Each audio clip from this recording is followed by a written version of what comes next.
1875 la tormenta caía con una furia implacable sobre los techos de Texas Rojas de Guadalajara. La humedad impregnaba las paredes y los charcos reflejaban las luces parpadeantes de los faroles empapados. El viento arrastraba un gemido frío, como si hubiera quedado atrapado en las calles estrechas, sacudiendo ventanas y puertas. Era en esa noche cuando por primera vez circuló el rumor de que el nuevo matadero de la ciudad no era lo que aparentaba. Oficialmente inaugurado pocos meses antes bajo el nombre de Matadero Industrial de Guadalajara, S.A., el recinto se presentaba como un símbolo del progreso moderno. Su estructura de piedra, los altos muros y la imponente chimenea parecían prometer una era de prosperidad. Sin embargo, entre las conversaciones de los obreros y en los callejones más oscuros se murmuraba otra historia. Hombres que entraban a trabajar sin volver a ser vistos. Turnos prolongados que jamás registraban la salida de todos. Un vecino de la calle Mezquitán relató en voz baja a un cura local. Señor, yo los vi. Entraron 6. En la madrugada y al caer la tarde solo 4 salieron. Aquello no llegó a los diarios, pero corría de boca en boca entre las familias de los trabajadores. Las desapariciones, aún mínimas en número, no podían descartarse como casualidad. El olor que escapaba del lugar era peor que cualquier hedor conocido en los viejos mataderos artesanales. No era únicamente el del ganado sacrificado, sino una mezcla metálica y dulzona que se quedaba impregnada en la piel, un perfume enfermo que hacía vomitar a los transeúntes más sensibles. Algunos juraban que no era olor de res ni de cerdo, sino de algo más. Las primeras semanas parecían normales. El matadero producía cortes de carne abundantes y los carniceros de barrio celebraban la eficacia. Pero al mismo tiempo, madres esperaban frente a la puerta de hierro a hijos que no regresaban. Esposas encendían velas en pequeñas capillas, rogando a santos por noticias de maridos que habían firmado contrato de obrero. Se creía en accidentes ocultos, tal vez en cuerpos enterrados en la caldera para evitar indemnizaciones, pero pronto el rumor creció hacia un terreno más oscuro. Un documento fechado el 14 de agosto de 1875. Hallado años después en los archivos parroquiales, menciona lo siguiente. C. Consultó el caso de los trabajadores desaparecidos. Los familiares aseguran no haber recibido explicación. La empresa afirma que han desertado, pero no hay registros de salida en la ciudad, ni del ejército, ni de emigración. El olor proveniente del recinto ha despertado angustia en la comunidad vecina. La nota firmada por un sacerdote se conserva incompleta, como si hubiera sido arrancada de un cuaderno de anotaciones más extenso. En el barrio cercano al matadero, las noches eran densas. Los perros aullaban al unísono, se rehusaban a acercarse a las rejas. Los mismos trabajadores, al salir exhaustos, miraban atrás con miedo. Era sabido que a ciertas horas del turno nocturno las calderas rugían más fuerte y un humo acre teñía el aire con un matiz rojizo. Muchos decían que el viento arrastraba gritos mezclados con el vapor. Una carta fechada a ese mismo septiembre narra en voz desesperada algo imposible de ignorar. Hermano, no confíes en vela. Dicen que muelen no solo reses. Anoche vi pasar lo que parecía un brazo entre hueso y tendón. Cayó al suelo, pero fue empujado de inmediato al horno. Nadie dijo nada. Todos callan. Porque saben que también pueden desaparecer. La carta no estaba firmada, solo marcada con iniciales borrosas. Pese a ello, circuló entre diversos hogares hasta quedar finalmente confiscada por agentes municipales. Los mercados comenzaron a llenarse con carne en apariencia abundante, pero los compradores más atentos notaban anomalías, cortes extrañamente blandos, grasa con un tono amarillento, piezas que no recordaban a ninguna especie conocida.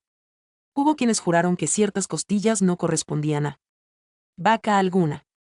El pánico creció de forma contenida, reprimido por las autoridades, que clasificaban cualquier queja como imaginación de campesinos. Sin embargo, la tormenta de aquel septiembre fue el escenario perfecto para revelar lo inevitable. Un grupo de vecinos vio cómo las corrientes de agua arrastraban hacia la que próxima al matadero fragmentos óseos que no podían confundirse con los de ganado. Eran pequeños, delgados, algunos reconociblemente humanos.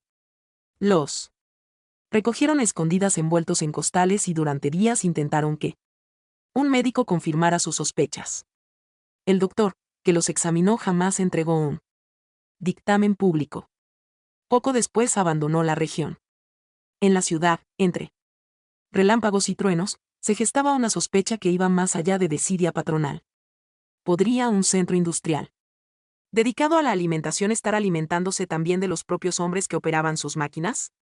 Nadie lo decía en voz alta, pero en los rezos nocturnos del barrio esa pregunta latía como un susurro de terror. Un anciano recordaría después. Era como si el agua de la tormenta quisiera limpiar lo que los hombres hacían en secreto. Y mientras tanto, tras las altas paredes de piedra, el humo seguía brotando, ininterrumpido, mezclándose con el vapor de la lluvia. La figura de Esteban Vela emergía en Guadalajara como la de un visionario, dueño del flamante matadero. Se presentaba siempre impecable, con levita oscura y sombrero de copa. Su voz, pausada y segura, le había granjeado respeto entre políticos, comerciantes y clérigos de la región. Para muchos era la personificación del progreso en una ciudad que buscaba modernizarse. Nadie podía negar que bajo su dirección la producción de carne había aumentado y que abundaban los empleos. Pero los rumores en torno a su nombre crecían con tanta rapidez como las sombras proyectadas por la chimenea de su empresa. Vela nunca había sido un hombre cercano a los obreros. Se movía en carruajes elegantes, asistía a tertulias con militares retirados y lograba concesiones fiscales gracias a su relación con ciertos regidores. Lo extraño era que cada vez que se cuestionaban las desapariciones de trabajadores, su respuesta resultaba siempre la misma. Se marcharon sin avisar. La frialdad de su tono alimentaba un aire de sospecha. Su historia previa estaba marcada por movimientos abruptos. Antes de 1875. Se había trasladado varias veces de ciudad en ciudad. Oaxaca, San Luis Potosí, incluso pequeños pueblos mineros. Guardaban testimonio sobre su presencia y sobre proyectos que desaparecieron de la noche a la mañana. Un expediente hallado en un archivo olvidado en Tepic, llegado a manos de un notario cercano a la diócesis, registra una anotación inquietante. Esteban Puno, empresario procedente del Bajío, abandona el lugar. Tras incidentes en el rastro, se sospecha de irregularidades en el destino de personal contratado. La nota no siguió en investigaciones, pero permaneció en tinta como un eco maldito. La comunidad de Guadalajara, deseosa de oportunidades, al inicio soslayaba las habladurías. Pero un sirviente de confianza en la casa de Vela, años después, relataría que el empresario realizaba reuniones nocturnas en salones herméticamente cerrados. Las cortinas estaban siempre corridas y un humo espeso escapaba por las rendijas en forma de nubes rojizas. Se escuchaban voces en tono bajo, como si entonaran plegarias que no correspondían a ningún rezo católico. El capataz principal del matadero, un tal Larios, describía a Vela como meticuloso con los detalles mecánicos, pero absolutamente indiferente hacia el sufrimiento humano. Una viuda que intentó acercarse para preguntarle por su marido, relató en un tribunal vecinal. Me miró apenas un momento con calma, como si supiera más de lo que estaba en mis palabras. Y luego dijo, su esposo se fugó. Deje de buscar. El testimonio fue recogido en actas de cabildo, aunque más tarde resultó imposible encontrar el documento original. Solo se conserva una copia manuscrita incompleta. La reputación de Vela se sostenía gracias a sus vínculos. Había invertido en escuelas primarias, en donaciones a la iglesia y en préstamos a comerciantes. Este halo de benefactor neutralizaba cualquier acusación. La ciudad era demasiado dependiente de sus inversiones para atreverse a desafiarlo. Así, mientras el rumor de los obreros ausentes crecía, la figura pública de Vela continuaba siendo la de un salvador. No obstante, un detalle lo delataba a los ojos más atentos. Jamás recibía visitas públicas en su domicilio, un caserón imponente al borde de la ciudad. Todo contacto debía realizarse en los despachos del matadero. Algunos vecinos aseguraban que por las noches veían sombras moverse tras las ventanas, pese a que nadie parecía residir con él. La falta de familia, esposa o descendientes contribuía a acrecentar el misterio. En los cafés de Guadalajara, entre tazas de chocolate y periódicos, circulaba un rumor imposible de desmentir. Se decía que Vela poseía libros prohibidos traídos de Europa, manuales de anatomía avanzada y tratados de prácticas rituales relacionados con la carne y la transmutación de huesos. Nadie pudo comprobarlo con certeza, pero las alusiones reaparecían en conversaciones privadas de médicos y boticarios. Un informe fechado en diciembre de 1875, elaborado por un administrador municipal, intentó darle a su figura. El señor Vela ha contribuido a la modernización del comercio cárnico en la ciudad de Guadalajara. Sus instalaciones cumplen con los estándares de eficiencia y limpieza correspondientes al nivel europeo que se desea imitar. Sin embargo, el mismo documento guarda una enmienda tachada donde se mencionaba la palabra irregularidades. La censura dejó un hueco vacío, un espacio sospechoso. Los obreros, que aún trabajaban bajo sus órdenes, describían una atmósfera de silencio forzado. Se decía que él paseaba entre las filas, observando con ojos fríos, anotando en un pequeño cuaderno cifras que no se relacionaban con las cuentas de reses. Era como si llevara un registro paralelo oculto a todos. Una frase se repetía, entre murmullos en los pasillos. Si tu nombre entra en ese cuaderno, no vuelves a salir. Vela, al ser interrogado de manera informal por un regidor, respondió con calma: los trabajadores que se ausentan lo hacen por decisión propia. Mi empresa no persigue a nadie, pero recuerde usted que en estas labores algunos pierden el valor y huyen. Esa explicación se convirtió en dogma oficial, pese a que ninguna familia recibía evidencias de esas supuestas huidas. Al contemplar la figura del empresario, tan respetado y al mismo tiempo tan envuelto en rumores, surge inevitablemente una pregunta que aún hoy divide versiones. ¿Fue Vela un simple explotador despiadado de la modernidad industrial o dirigía intencionalmente un mecanismo inhumano que trituraba hombres junto con bestias? La respuesta permanece suspendida, pero en 1875. El miedo ya estaba anclado, unido inseparablemente a su sombra. Con el paso de los meses, las desapariciones registradas en torno al matadero comenzaron a adquirir una dimensión imposible de negar. Ya no eran meras habladurías. Existían listas incompletas, nombres escritos con apuro.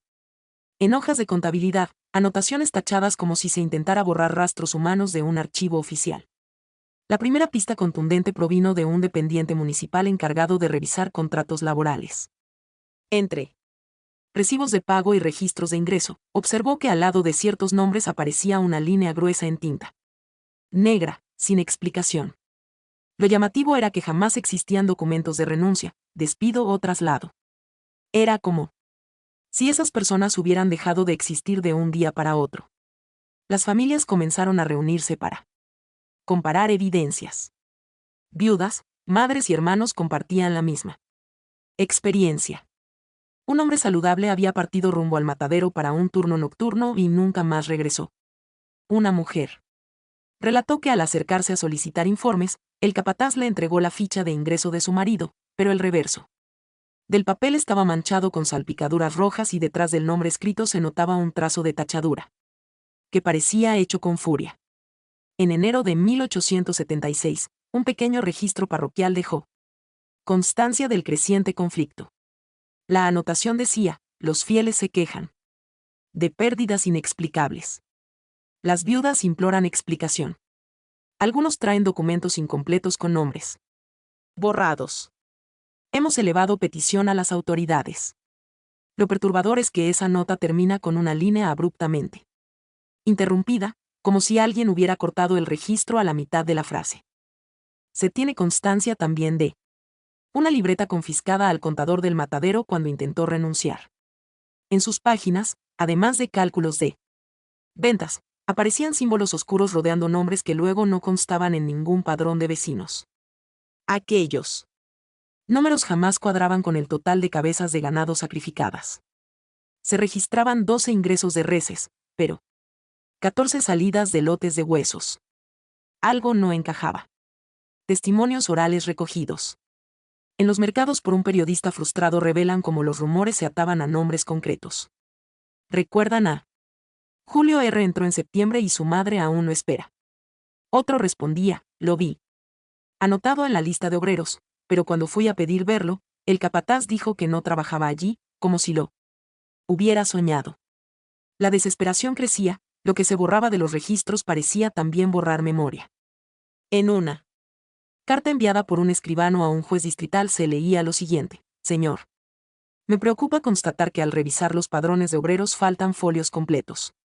Donde deberían constar 20 contratados, solo aparecen 17. De los otros 3, no hay huella en la nómina. Ni en la ciudad.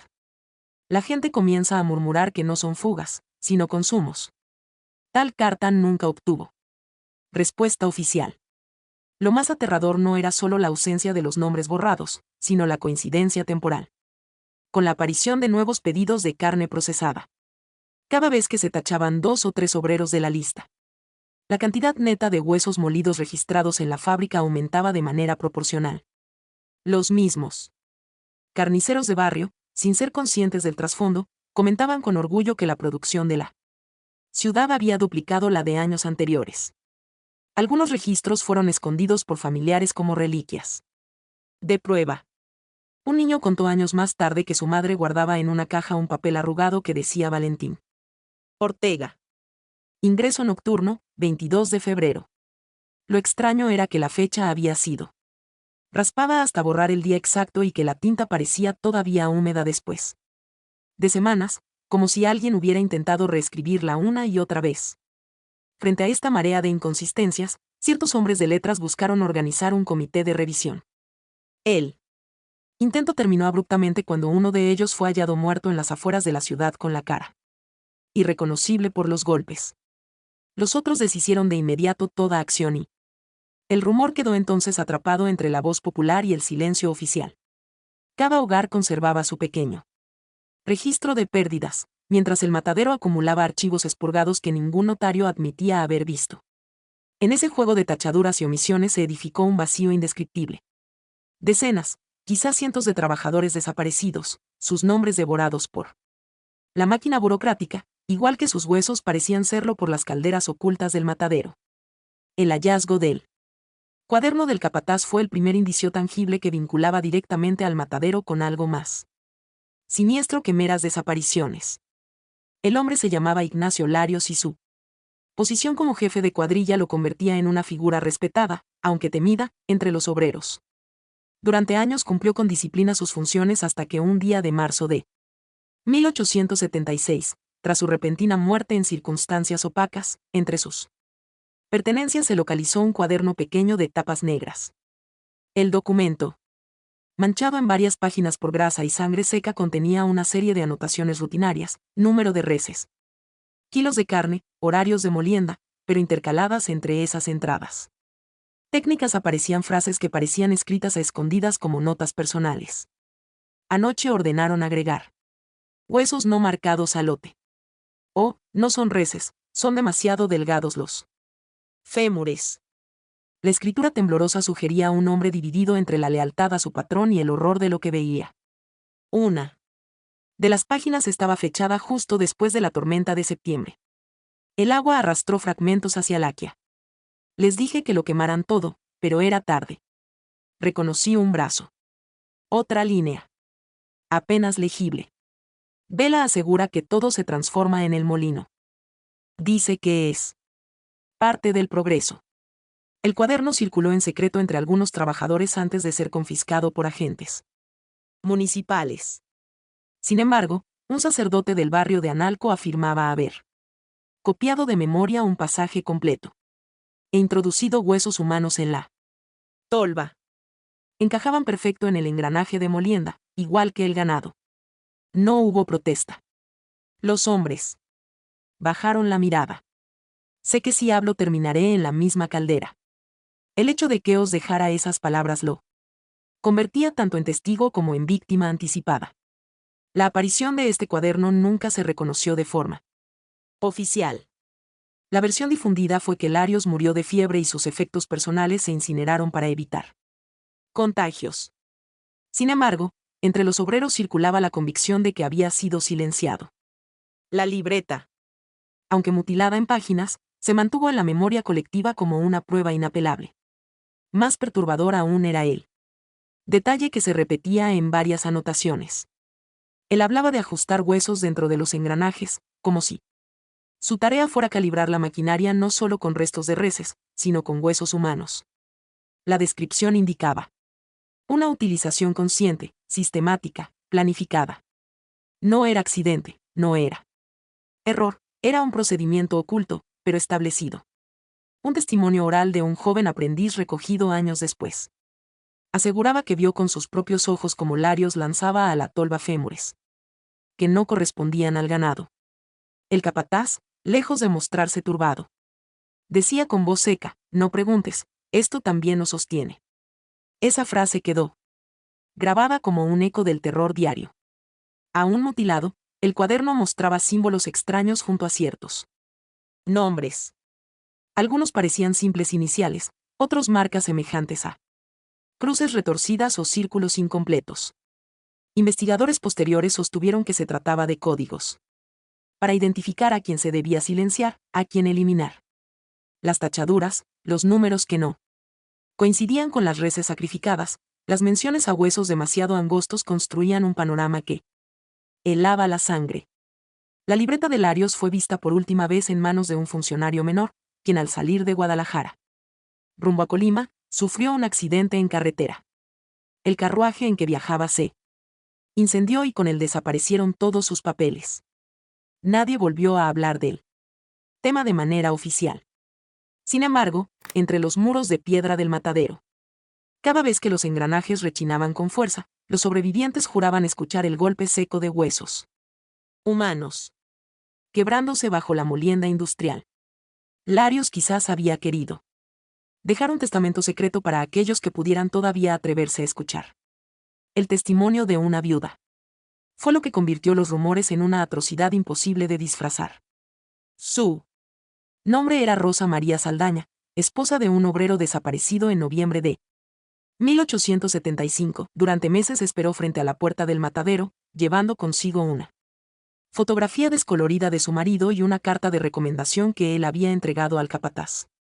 Una tarde, después de otra espera infructuosa, Rosa se detuvo frente a un carretón que transportaba cebo derretido hacia las calderas auxiliares. En ese instante, un gir de insoportable la envolvió. No sé.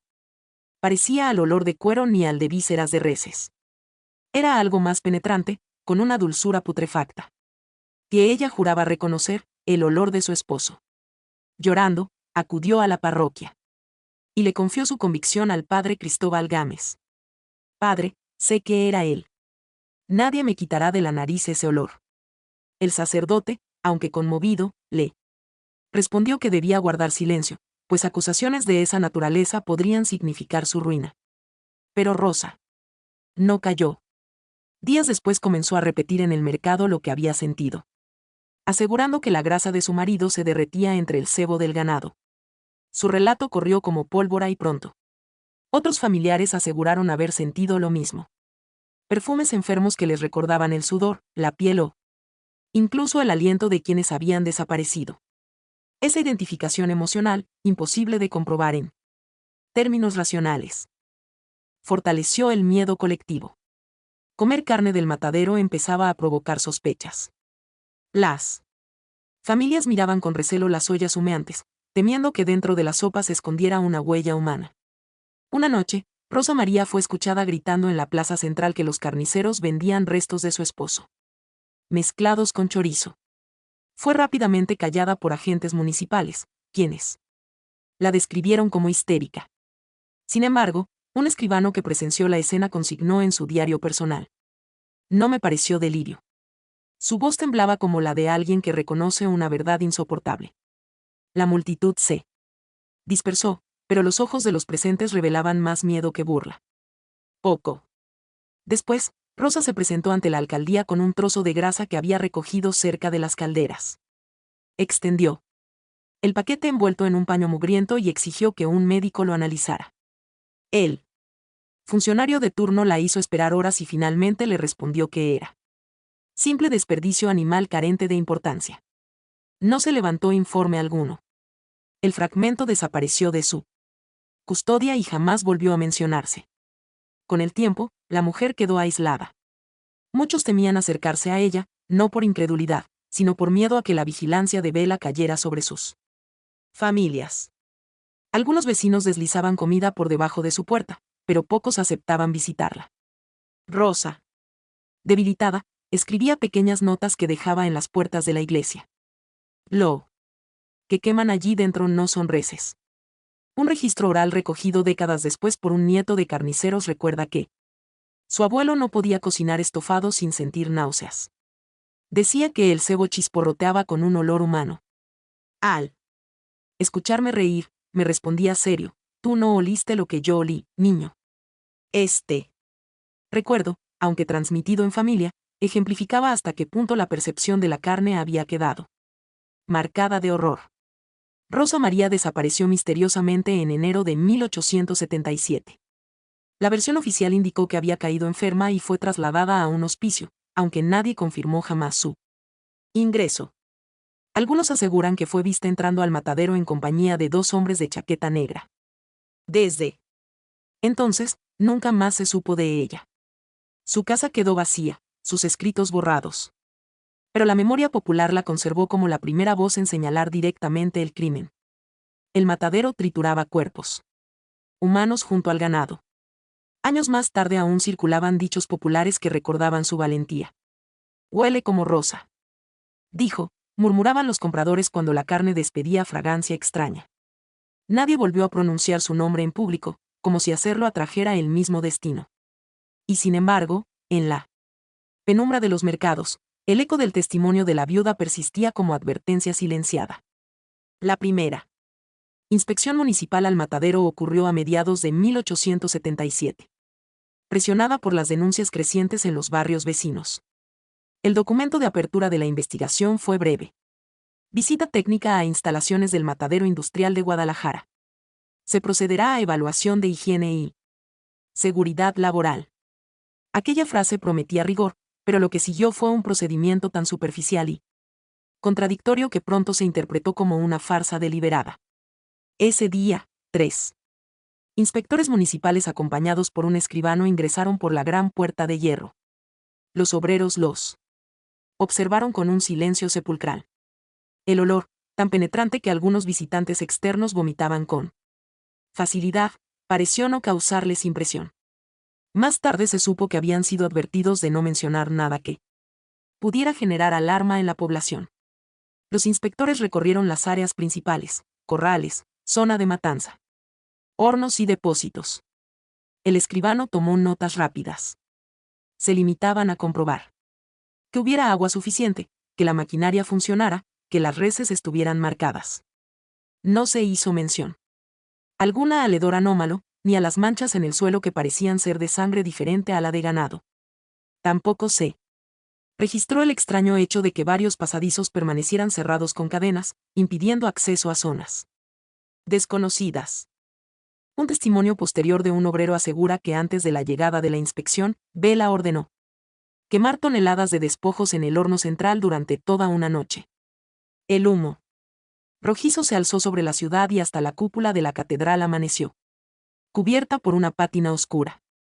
Cuando los inspectores entraron, las calderas estaban increíblemente limpias como recién inauguradas. Esa pulcritud repentina era en sí misma sospechosa, pero nadie la mencionó en el informe. El acta final, firmada el 21 de junio, rezaba: las instalaciones cumplen con las condiciones mínimas de higiene y operatividad. Se recomienda continuar la producción. Era un texto frío, sin emoción, que excluía toda referencia a las quejas de los vecinos. No mencionaba siquiera el número de trabajadores presentes, ni exigía listas completas de nómina. Era como si los hombres que desaparecían jamás hubieran existido.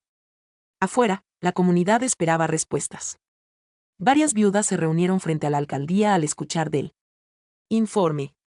Una de ellas lanzó un grito desgarrador. Si cumplen con todo, entonces díganme dónde está mi hijo. La multitud fue dispersada con rapidez. La Versión oficial era que la inspección había comprobado la excelencia del matadero. El escribano, sin embargo, dejó plasmada en su diario personal una nota secreta. Vi huesos que no eran de vaca. Estaban demasiado finos, algunos con dentadura aún fija. Nadie dijo nada. Todos callaron. Esta confesión salió a la luz años más tarde, tras su muerte, cuando sus descendientes vendieron sus pertenencias. Fue el único rastro de que alguien dentro de la visita había visto lo evidente y tuvo el valor de anotarlo, aunque en privado. La ciudad quedó con la sensación de haber sido traicionada por sus propios funcionarios. A partir de entonces se volvió un secreto a voces. Que el matadero estaba protegido desde las más altas esferas. Algunos afirmaban que Vela no solo tenía dinero y amistades en la política, sino que había proporcionado favores a jueces y militares. Nadie se atrevía a investigar. De nuevo, el efecto de la inspección fue devastador para las familias. Lejos de aliviar sus dudas, las multiplicó. Ahora, se enfrentaban no solo al matadero, sino al silencio cómplice del poder. En las noches, el humo continuaba escapando de la chimenea y los gritos que se confundían con mugidos siguieron oyéndose entre relámpagos y soplidos de viento. Desde entonces, quienes pasaban junto a los muros decían sentir que la ciudad misma estaba construida sobre un pacto de silencio, como si las firmas de los inspectores hubieran sellado una condena colectiva, perpetuando la maquinaria que transformaba vida en carne indistinguible. El rumor de túneles bajo el matadero comenzó a circular tras la muerte de 2 albañiles que participaron en obras de ampliación. En 1878. Oficialmente murieron por un derrumbe al excavar fosas de drenaje. La explicación fue aceptada con indiferencia por el ayuntamiento. Sin embargo, uno de los sobrevivientes relató en secreto que no se trataba de simples zanjas de desagüe, sino de galerías profundas que se extendían mucho más allá de lo necesario. Ese obrero, de apellido Rentería, dejó constancia oral ante un notario anónimo. Nos hicieron abrir un pasaje que bajaba con escalera de piedra. No entendíamos por qué, pues el drenaje debía ser apenas superficial. Al llegar abajo, hallamos un cuarto húmedo lleno de huesos mezclados, algunos con marcas de sierra. Su testimonio fue archivado, sin valor judicial, pero circuló en copias manuscritas entre intelectuales locales. Otros trabajadores confirmaban que las noches de mayor actividad coincidían con el uso de esos túneles. El ruido de carretillas descendiendo se escuchaba claramente y al amanecer varios salían con los rostros cubiertos de hollín y silencio absoluto. Al preguntarles, respondían con frases cortantes. No me preguntes, no quiero desaparecer. En 1879, un joven aprendiz que escapó de la fábrica describió haber visto un espacio subterráneo iluminado por lámparas de aceite. Allí, montones de huesos triturados se apilaban junto a los de ganado, pero la diferencia era evidente. Fragmentos pequeños, cráneos incompletos, dientes incrustados aún en la encía reseca, todo mezclado con cenizas y calorías. El muchacho juraba que entre los restos reconoció la mandíbula de un vecino del barrio desaparecido meses antes. La declaración escrita de aquel aprendiz fue entregada a un maestro de escuela, quien la guardó en un cajón hasta su muerte. El descubrimiento de túneles no era solo cuestión de obra industrial.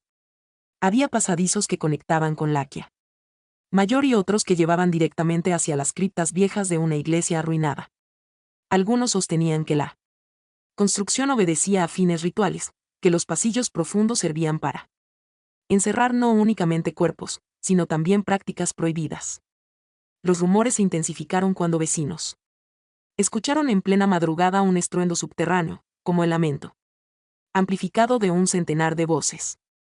Un niño temblando dijo haber visto salir vapor rojizo por rejillas de ventilación situadas junto a la calle. A la mañana siguiente, las autoridades afirmaron que se trataba de un ajuste en las calderas.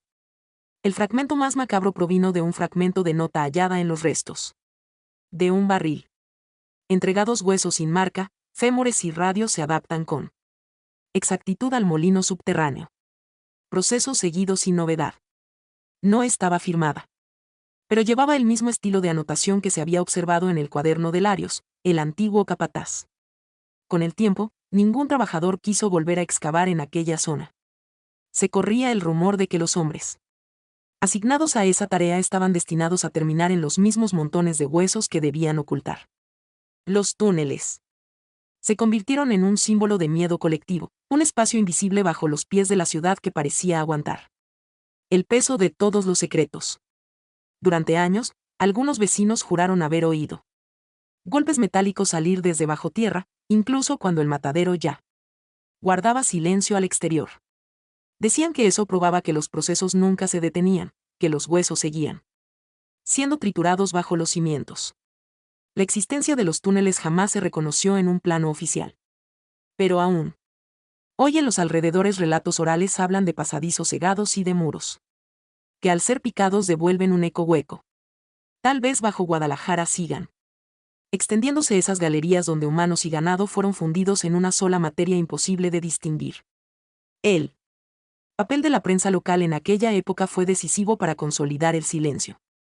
Aunque varios reporteros jóvenes intentaron seguir la pista de las desapariciones y de los rumores acerca de huesos humanos en el matadero, ninguno logró publicar nada definitivo. El caso más citado es el de Julián Herrera, un periodista independiente que trabajaba para el Correo de Occidente. Durante meses recopiló testimonios de vecinos, amasó copias de registros incompletos y hasta conoció fragmentos del diario de Larios gracias a un contacto en la curia. Estaba convencido de tener en sus manos un escándalo nacional. En julio de 1879, entregó a su editor un extenso artículo titulado La carne de los ausentes. Esa misma noche circuló una única edición de prueba en la imprenta, pero al siguiente día la totalidad de los ejemplares había desaparecido. El editor declaró que un error en las prensas obligó a destruir la tirada, pero en privado confesaba a conocidos que la policía municipal había irrumpido en la madrugada para confiscar todo. Herrera nunca recuperó sus notas originales. Un boletín parroquial de la época conserva una mención velada. C. Prohíbe distribuir hojas que alteren la paz pública con historias de mataderos. Para muchos fue la confirmación de que la censura había sido ordenada desde arriba. Quizá inducida por las mismas autoridades que años antes habían declarado impecable la inspección. La verdad se transformaba en secreto de Estado. Los intentos posteriores de Herrera terminaron aún peor. En septiembre de ese año desapareció de la ciudad. Algunos afirmaban que huyó por amenazas, otros que su cadáver sin rostro fue hallado en los campos de Tlaquepaque. Lo cierto es que nunca volvió a escribir. El silencio de su ausencia fue un mensaje directo a todos los que pensaban seguir investigando. Otro reportero de apellido Barroso intentó reabrir el asunto en 1880. Sus crónicas insinuaban que la carne comercializada en Guadalajara no provenía únicamente de ganado. Extrañamente, pocos días después, su periódico cambió de línea editorial y Barroso se trasladó forzadamente a Veracruz. El archivo hemerográfico de la ciudad muestra vacíos sospechosos en esa época, semanas enteras donde no existe ejemplar alguno. Los propios responsables de las imprentas recordaban años más tarde que hombres armados entraban de madrugada a revisar lo que se imprimía. Si algo incomodaba, se confiscaban los moldes y se imponían multas insostenibles. Más de una tipografía quebró por culpa de esas visitas. Así lo poco que circulaba sobre los rumores lo hacía en forma de panfletos clandestinos escritos a mano y distribuidos discretamente en las misas dominicales. Esos panfletos repetían frases breves: tu hermano está en la carne que comes. Lo que masticas lleva nombre. Aunque su autoría nunca pudo probarse, algunos insistían en que provenían de antiguos obreros que habían visto los túneles. Las autoridades calificaban todo de pamplinas subversivas. Mientras tanto, la prensa oficial exaltaba a Vela como filántropo. Se publicaban notas sobre sus donaciones a orfanatos, sus cenas con dignatarios extranjeros y el empleo que proporcionaba a la ciudad. Era un retrato cuidadosamente diseñado para contrarrestar cualquier rumor. Los mismos diarios que callaban las desapariciones elogiaban su supuesta generosidad. La consecuencia fue una profunda desconfianza. La población empezó a entender que nada de lo que aparecía en el papel podía creerse. El vacío de verdad se llenó con rumores de mercado, con historias transmitidas en patios y con cartas clandestinas circuladas de mano en mano. Guadalajara. Se convirtió en una ciudad donde la prensa existía, pero la información real se susurraba en voz baja. Ese silencio impuesto fue tan eficaz que durante décadas apenas quedó constancia escrita de los horrores. Casi todo lo que hoy conocemos proviene de relatos orales, de diarios privados y de fragmentos rescatados por azar. La prensa, el gran guardián de la verdad, había sido corrompida hasta transformarse en cómplice. El primer informe médico confidencial apareció en 1881, originado por circunstancias que escaparon al control de las autoridades. Un lote de huesos enviados desde el matadero hacia una fábrica de gelatina industrial fue examinado por un cirujano de apellido Mondragón, contratado para certificar la calidad del material. Al abrir las cajas encontró fragmentos que le provocaron un escalofrío inmediato. No todos correspondían a reses. Mondragón describió en su borrador inicial entre materia bovina ayer restos de pelvis de tamaño humano, así como fragmentos de cráneos con dentadura completa. La densidad ósea y el desarrollo maxilar no coinciden con él. Ganado. Aquello no podía figurar en un informe público. Temía que su prestigio y su vida corrieran riesgo. Decidió elaborar dos versiones, la oficial, breve y ambigua, y la confidencial, guardada en un sobrelacrado que confió a un colega de absoluta confianza. La versión oficial afirmaba únicamente: el material recibido presenta mezcla irregular, no obstante utilizable. En cambio, el informe secreto exponía con detalle las diferencias. Destacaba especialmente un número con marcas de cuchillo perpendicular, mucho más cuidadoso que los cortes habituales en reses. Señalaba que los dientes incrustados en un fragmento de mandíbula mostraban caries avanzadas, algo imposible engañado. Eso lo confirmaba. Se trataban de restos humanos.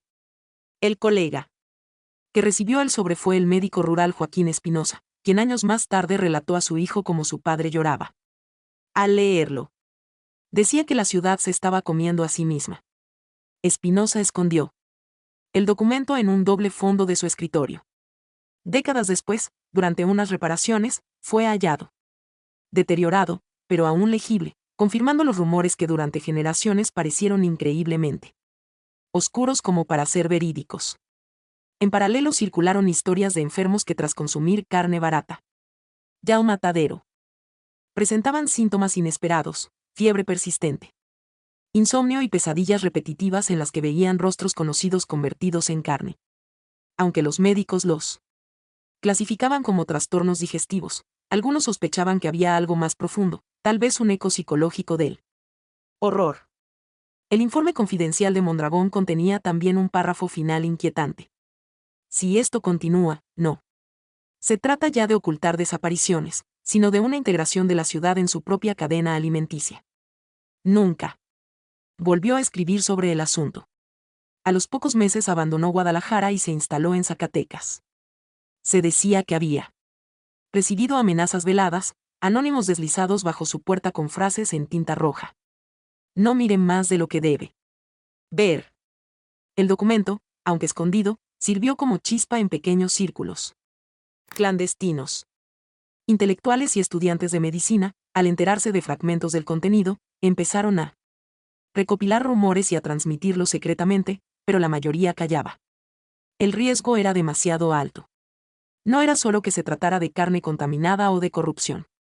Significaba aceptar que hombres eran transformados en materia comestible por orden de una industria respetada y protegida.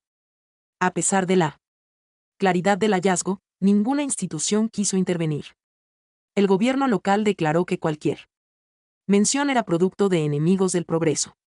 Los registros de salud pública fueron alterados y en los manuales de medicina del Estado no quedó huella del caso. La única constancia real permaneció escondida como semilla venenosa para futuras generaciones. El olor sospechoso, el cebo extraño, las desapariciones y los túneles habían sido hasta entonces rumores. Con el informe de Mondragón, por primera vez existía una prueba documental: huesos humanos triturados, reconocibles, mezclados con ganado. Una verdad demasiado atroz para ser pronunciada en público y, por eso mismo condenada a permanecer en silencio. El episodio de la fuga del aprendiz marcó un punto de quiebre en la memoria colectiva de Guadalajara. Ocurrió en agosto de 1882 cuando un joven albañil reconvertido en ayudante de matanza, de apenas 17 años, logró escapar por una de las acequias que conectaban el matadero con los barrios bajos. Su nombre quedó registrado difuso en la tradición oral. Algunos lo recuerdan como Tomás, otros como Hilario. Lo cierto es que sobrevivió lo suficiente para escribir una carta que circuló clandestinamente por meses. El muchacho había entrado al matadero con la ilusión de un salario seguro. Relataba en la carta, nos obligaban a permanecer bajo tierra en túneles húmedos donde la lámpara nunca alumbraba en total. Allí no solo había carne animal. Vi cabezas humanas arrojadas junto con visas de res y nadie reaccionó. El capataz decía que era normal, que así lo pedía don Vela. La letra temblorosa y manchada con gotas de cera daba la impresión de haber sido escrita en condiciones de huida. En una sección posterior describía rituales que ocurrían de noche. Nos hicieron formar un círculo en el cuarto mayor. Unos hombres de traje negro pronunciaban palabras que no entendí. Al centro arrojaron huesos humanos entre los de vaca y luego encendieron el molino como si fuese altar. Decían que toda carne era igual si se mezclaba bajo el fuego. Este pasaje se convirtió en la parte más citada por generaciones porque vinculaba directamente las prácticas industriales con un contenido ritual y blasfemo. La carta fue entregada primero a un maestro de escuela, quien se atrevió a leerla en voz baja a sus alumnos mayores. Uno de esos jóvenes, horrorizado, copió fragmentos en su cuaderno, de donde más tarde se difundieron versiones multiplicadas. Las autoridades tachaban el escrito de fantasía de un menor delirante, pero su coherencia y los detalles técnicos lo contradecían. El aprendiz aseguraba además haber visto marcas en las paredes de los túneles, círculos incompletos, cruces invertidas, números repetidos, como si fueran signos de contabilidad ritual. Describía también la sensación de que las calderas respiraban como si dentro hubiera un cuerpo vivo. El humo me hablaba con voces de los desaparecidos. Escribió casi frenético. Tras escapar se escondió en casa de parientes. Durante semanas permaneció en silencio, temiendo ser encontrado. Finalmente se supo que intentó huir hacia Michoacán, pero nunca llegó. Algunos dicen que fue interceptado por hombres de sombrero ancho en el camino. Otros lo sitúan muriendo de fiebre en una choza abandonada. Su destino exacto. Se perdió, pero la carta sobrevivió. El efecto en la ciudad fue devastador. Aunque circulaba solo en copias manuscritas, la carta confirmaba lo que cientos ya sospechaban. El matadero no solo devoraba a los obreros, sino que lo hacía con plena conciencia, en actos que mezclaban industria con ceremonia prohibida. Quienes leyeron aquellas palabras comenzaron a evitar la carne del mercado, temiendo convertirse en cómplices involuntarios de un canibalismo institucionalizado. Un boticario anotó en su diario privado, un niño me trajo papel escrito. Si es falso, está muy bien pensado. Si es verdadero, vivimos en una ciudad que se come a sí misma. Esa frase resumía el estado de ánimo colectivo. Incredulidad mezclada con pavor. No quedó constancia oficial de la carta en archivos del gobierno local, pero su fantasma siguió circulando durante décadas, reescribiéndose en diferentes versiones. Su existencia marcaba la primera acusación explícita y directa contra Vela y contra los que participaban de noche en los recintos subterráneos. El aprendiz, aunque anónimo y condenado al olvido, dejó la única voz que logró escapar de aquella trituradora de huesos, disfrazada de modernidad. El rumor popular alcanzó su punto de ebullición entre 1883 y 1884, cuando múltiples familias comenzaron a relacionar de forma inequívoca la carne distribuida en los mercados con la desaparición de sus seres queridos. Ya no se trataba solo de un secreto transmitido en cartas y panfletos clandestinos. Las amas de casa en las plazas murmuraban con voz baja, los carniceros eran observados con desconfianza y hasta los niños decían entre juegos que en el guiso está papá. Diversas anécdotas escalofriantes circulaban. Una mujer contaba que al deshuesar un corte supuestamente de res, halló incrustado un diente humano. Otros consumidores afirmaban reconocer en ciertos trozos una textura demasiado parecida a la piel humana. Aunque no había pruebas tangibles que sobrevivieran a la cocción o al miedo colectivo, el simple rumor bastaba para encender la histeria. El matadero continuaba operando con normalidad. Las carnicerías, sin embargo, empezaron a notar caídas en las ventas.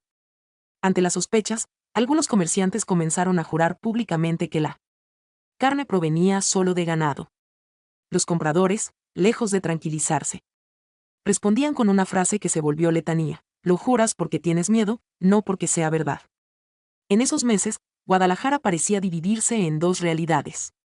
Oficialmente, la ciudad disfrutaba de prosperidad, exportaba carne a otras regiones y se enorgullecía de su progreso. En la intimidad de las casas, no obstante, reinaba la duda. Muchas familias optaban por criar aves propias, reemplazando la carne de res por pollo, aunque con dificultad económica. Era un intento desesperado por evitar convertirse en cómplices del horror insinuado. Hubo incluso quienes aseguraban haber enfermado tras consumir la producción del matadero. Los síntomas se repetían: fiebre, mareos, sudores nocturnos y sueños recurrentes con voces familiares emergiendo desde la carne. Un médico rural consignó: mis pacientes describen al dormir el rostro de sus parientes perdidos articulado en los pedazos de bistec que cenaron. Aunque el documento nunca fue publicado, reforzó la idea de que algo sobrenatural acompañaba al consumo. Las habladurías llegaron al punto de provocar escenas públicas. En una ocasión, un grupo de mujeres irrumpió en plena misa y dejó trozos de carne en el altar, gritando que eran sus esposos. El sacerdote, impotente, ordenó retirarlas, pero el escándalo se propagó rápidamente. En respuesta, las autoridades reforzaron la censura, prohibiendo incluso mencionar el matadero en las homilías. Lo más inquietante fue el eco que estas sospechas provocaron en ciudades vecinas. Comerciantes de Aguascalientes y León comenzaron a rehusarse a comprar carne de Guadalajara, alegando que estaba, los cargamentos eran rechazados en las estaciones ferroviarias. La mala fama trascendió las fronteras locales y el matadero pasó a ser sinónimo de desgracia entre la gente común, aunque oficialmente se lo seguía presentando como modelo industrial. Las contradicciones resultaban insoportables. El Estado insistía en la prosperidad mientras la población susurraba que cada bocado podía contener la memoria de un hijo o un marido. Ese contraste convirtió el rumor en algo mucho más poderoso que la verdad verificable. Se transformó en mito vivo, repetido en corrillos, en ferias y en patios, donde la gente prefería abstenerse de comer antes que arriesgarse. La ciudad entera estaba marcada por una sensación de traición colectiva. No solo se sospechaba de Vela y de los directivos del matadero, sino de quienes consumían la carne. Cada comprador era visto como posible cómplice, cada vendedor como encubridor. El silencio oficial no logró extinguir la duda, solo la alimentó. En torno a esos años, Guadalajara comenzó a construirse su propia leyenda oscura, la idea de que era una urbe que devoraba a su propia gente, que la prosperidad estaba cimentada en los huesos de obreros ausentes. Aunque nadie pudo demostrarlo con documentos definitivos, el rumor se consolidó como verdad indestructible en la memoria popular. El cierre del matadero ocurrió de manera tan súbita como inexplicable. Era 1885. Cuando en un amanecer cualquiera, los portones de hierro aparecieron asegurados con candados oxidados y tablones clavados desde dentro. No hubo anuncio oficial, ni comunicado en los periódicos, ni discurso de las autoridades. El coloso industrial que había dominado el paisaje urbano se apagó de la noche a la mañana. El humo dejó de salir de la chimenea y el barrio amaneció en un silencio extraño, demasiado quieto para ser casual. La versión pública sostenía que la empresa había quebrado por dificultades logísticas. Sin embargo, ni los libros de cuentas ni los registros de ganado aparecieron. Todo archivo desapareció como tragado por un pozo. Los funcionarios se limitaron a decir: ya no hay matanza. Todo está concluido. Nadie creyó que fuera un desenlace natural. La verdad intuida por todos era que las pruebas más comprometedoras habían sido borradas de raíz. Los vecinos describen como en las primeras Semanas posteriores al cierre, un olor persistente de cenizas humanas emanaba todavía de los túneles clausurados. Perros hambrientos merodeaban y cavaban en el suelo, sacando fragmentos pequeños, blanquecinos, imposibles de identificar ya como humanos o animales. Muchos optaban por recogerlos en silencio y enterrarlos en patios familiares, como si al menos allí recibieran reposo digno. Un documento parroquial registra: en esos meses las mujeres de Analco trajeron huesos envueltos en tela diciendo que eran de sus esposos. Ningún médico quiso certificarlos. Cerresoris panse en secreto. Esa breve nota demuestra hasta qué punto la clausura del matadero no significó cierre del horror, sino prolongación en forma de duelo fantasma. La figura de Esteban Vela desapareció junto al cierre. Nadie presenció su partida, ni hubo funerales. Algunos afirmaron haberlo visto embarcar rumbo a Veracruz bajo otro nombre. Otros que se refugió en haciendas del norte. Hay versiones que lo sitúan en Europa traficando maquinaria. Ninguna fue confirmada. Lo real es que se desvaneció. Ya al mismo modo que cientos de obreros lo habían hecho en sus muros. La prensa local se limitó a publicar un par de frases ambiguas. El matadero cesa operaciones. La ciudad agradece los años de prosperidad. Ningún obituario, ninguna indagación. Los reporteros que habían intentado investigar se sumían ahora en un mutismo calcificado. La memoria oficial decretaba olvido, pero los relatos orales no se extinguieron. Madres seguían contando a sus hijos que no debía comerse la carne del mercado, porque llevaba dentro el alma de los ausentes. Algunos hombres juraban escuchar en noches de viento los golpes de maquinaria subterránea que jamás se detuvo, como si los túneles siguieran operando bajo tierra. Y generaciones posteriores repetían una advertencia: no camines solo por los alrededores del viejo matadero. A finales del siglo XIX, exploradores urbanos comenzaron a entrar clandestinamente en las ruinas. Encontraron muros manchados con símbolos extraños, escaleras cegadas con cemento. Y, en una cámara profunda, restos de maquinaria oxidada con huesos encallados en sus engranajes. Crónicas anónimas del periodo relatan que algunos de esos exploradores nunca regresaron. El sitio se convirtió en un símbolo dividido. Para unos testimonio del progreso fallido. Para otros ruina, que nunca debía tocarse. Lo cierto es que en el silencio de esos muros vacíos quedaba grabada una advertencia. El matadero había cerrado. Sí, pero el mecanismo de triturar cuerpos humanos y confundirlos con ganado podía repetirse en cualquier otro lugar bajo cualquier otro nombre. La historia quedó inconclusa porque ningún tribunal dictó sentencia y ningún registro oficial aceptó jamás la verdad. Lo que sobrevive en relatos, huesos dispersos y cartas clandestinas es prueba suficiente para quien quiera escuchar. Para otros es apenas mito de barrio.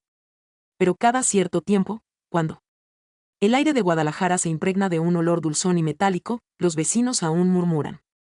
El proceso nunca terminó, solo se mudó de sitio.